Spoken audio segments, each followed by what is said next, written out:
cette réunion, comme vous l'avez dit, cette année est particulière. Le partenariat de Ouagadougou existe donc depuis 2011, février 2011, et il a commencé à Ouagadougou lors de la conférence internationale sur la population. Et donc, nous allons marquer les 10 ans et célébrer les avancées que nous avons connues.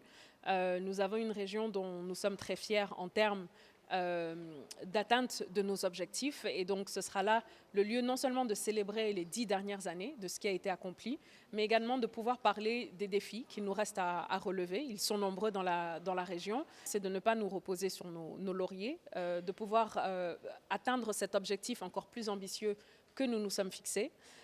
C'est de pouvoir atteindre justement des femmes qui sont en contexte de crise, de pouvoir se focaliser sur les normes sociales qui sont très importantes, de pouvoir relever justement et combattre toutes ces barrières à l'accès des femmes aux services de qualité. De pouvoir se focaliser également sur les jeunes, qui sont une partie extrêmement importante vu les pourcentages de jeunes que nous avons dans nos pays d'Afrique de l'Ouest francophone. De pouvoir aussi se focaliser sur la recherche, mais la recherche en vue de pouvoir améliorer nos programmes de santé reproductive. Donc, quelles informations, de quelles évidences nos preneurs de décision et nos politiques ont besoin pour pouvoir améliorer les programmes de santé et l'accès des femmes aux services de qualité. Mais c'est également de pouvoir parler de la planification familiale en contexte de crise. On sait dans nos pays, nous sommes confrontés à des crises politiques, sanitaires, climatiques et humanitaires.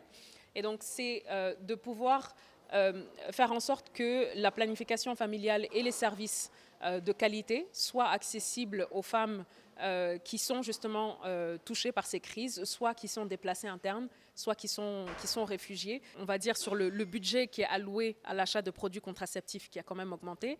Il y a le fait aussi que systématiquement, le Sénégal a été un des 9 pays qui a toujours atteint ses objectifs annuels qui lui incombaient.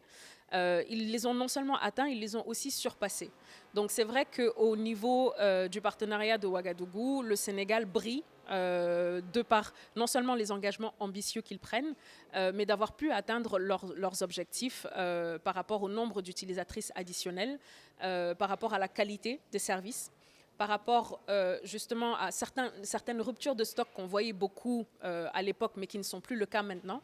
Donc dans le renforcement de la chaîne d'approvisionnement, il y a beaucoup d'avancées que le Sénégal a fait pour permettre justement aux produits et aux services d'arriver aux bénéficiaires et jusqu'au dernier kilomètre. Et donc le thème est extrêmement important pour nous pour pouvoir atteindre nos objectifs d'ici à 2030.